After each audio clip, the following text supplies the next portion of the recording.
آپ کا نماز پڑھنے کا دل نہیں چاہ رہا، بہت ٹینشن ہے، حدیث میں یہ نسخہ سکھایا گیا ہے، فجر میں اٹھا نہیں جا رہا آپ سے، تو آپ یہ نہ بولو کہ میں بھی نیند قربان کر کے اٹھوں گا، واش روم جاؤں گا، پھر وضو کروں گا، پھر مسجد جاؤں گا، پھر 2 سنتیں پڑھوں گا، پھر 2 فرض پڑھوں گا، پتہ نہیں امام صاحب کتنی لمبی نماز. ایسے ہمت نہیں ہوگی. جو بے نمازی ان کو ہمت نہیں ہوگی.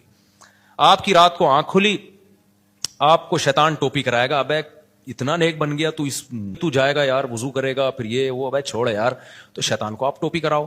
آپ شیطان کو بولو میں اس ٹائم پہ بس اٹھ کے بستر پہ بیٹھ جاؤں گا، اس سے زیادہ میں کچھ بھی، میں ایک دفعہ بیٹھوں گا 5 منٹ بیٹھ کے دوبارہ لیٹ جاؤں گا. تو جب 5 منٹ بیٹھ جاؤ گے پھر شیطان کہتا ہے لیٹ جا نا تو نے تو 5 منٹ کا بولا تھا. تو آپ نے شیطان کو ٹوپی کرانی ہے. آپ نے شیطان کو بولنا ہے، اردو میں بات کرو شیطان سے.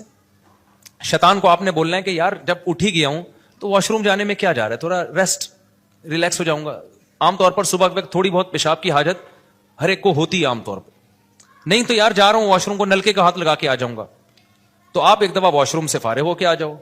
پھر شیطان کہے لیٹ جانا، کہ میں لیٹ رہا ہوں، صرف وضو کروں گا، وضو کر کے لیٹ جاؤں گا بس، اور کچھ نہیں کرنا میں نے. میں آپ کو یقین سے کہوں آپ صرف وضو کرو، اس کے بعد آپ بالکل فریش. بولو گے یار وضو بھی ایک دم.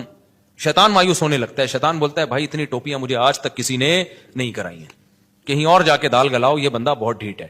آپ جب وضو کر لو گے نا فریش ہو جاتا ہے آدمی. حدیث میں آتا ہے 3 گریں شیطان لگا دیتا ہے تو وضو کے بعد تیسری گرہ بھی کھل جاتی ہے، فریش ہو جاتا ہے. پھر آدمی آتا ہے اور شکر ادا کرتا ہے یار کتنا اچھا کام میں نے کیا زندگی میں، پہلی دفعہ میں نے کسی اچھے کام سے دن کی ابتدا کی ہے.